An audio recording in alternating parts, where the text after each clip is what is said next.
السلام عليكم ورحمة الله وبركاته. اللهم صل وسلم وبارك على سيدنا محمد. ازيكم يا حبايبي؟ عاملين ايه؟ يا رب تكونوا بخير. النهارده بقى معانا فيديو جديد. اللي ما اشتركش في القناة ينزل يشترك ويفعل زر الجرس عشان يجيله اشعار بكل فيديو جديد بنزله. لايكاتكم بقى وكومنتاتكم بقى يا بنات. نبدأ بسم الله.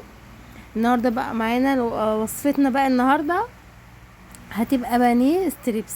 احلى بانيه ستريبس هتاكلوه في حياتكم.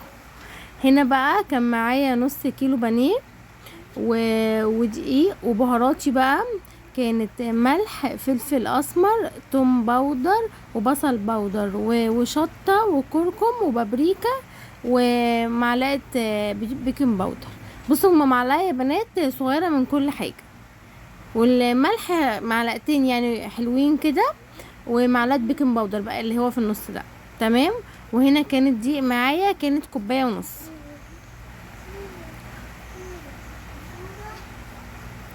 وهنا بقى الكاتشب كان معلقتين صغيرين برضو.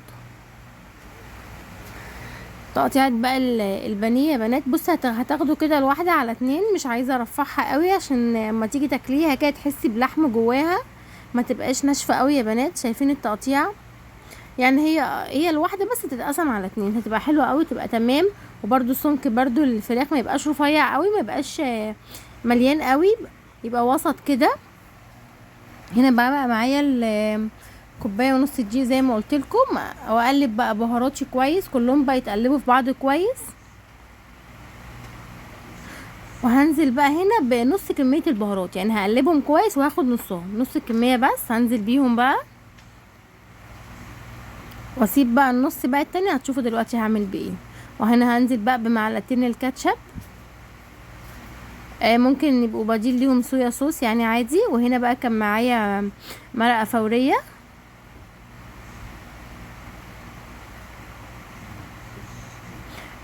بس نقلبه بقى كل الحاجات دي بقى كويس، وننزل عليهم بقى بالميه بقى تدريجيا كده لحد ما يدينا السمك اللي احنا عايزينه، اللي هو ايه بقى يا بنات. يعني ما ننزلش بالميه طبعا مره واحده، تدريجيا كده. السمك بقى اللي احنا عايزينه اللي هو ايه بقى، ولا يبقى تقيل قوي ماسك نفسه، ولا يبقى خفيف خالص، اللي هو وسط كده. هتشوفوا دلوقتي يا بنات السمك بتاعه المفروض يبقى ازاي. كل ما تحسي كأن هي محتاجه ميه تنزلي، لا تحطي شويه ميه شويه بشويه كده، ما تنزليش مره واحده كده عشان العجين يعني ايه ما تسيلش منك مره واحده كده، عشان تعرفي تتحكمي في السمك بتاعها يعني.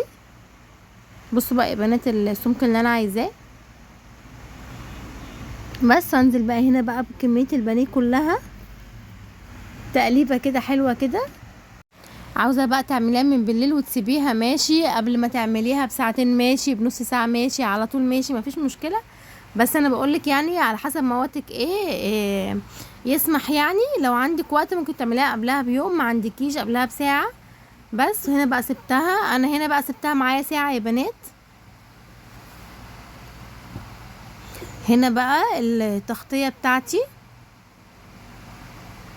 كانت هنا عباره عن كوبايه ونص دقيق. ونزلت بقى بكميه البهارات بتاعتي. انا كنت صحات سايبه، كنت واخده نص البهارات وسبت نصها، نزلت بقى بنصها اللي انا كنت سايباهم، ومعلقتين كبار كده نشا. وتقلبي بقى كويس. بس زي ما انتوا شايفين بقى كده يا بنات.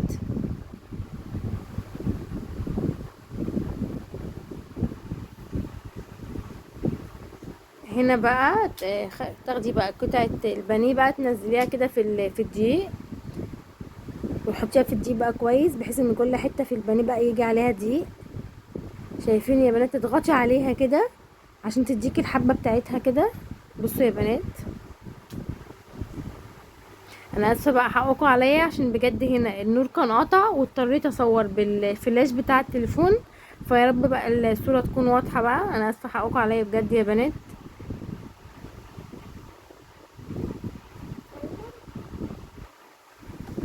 شايفين يا بنات الحبه بتاعتها عامله ازاي؟ تضغطي بقى انت عليها كويس. بس هنا بقى انا كنت عملت الكميه كلها. هنا بقى كنت حطيت الزيت على النار، ولما سخن كده نزلت عليه بقى بالبانيه.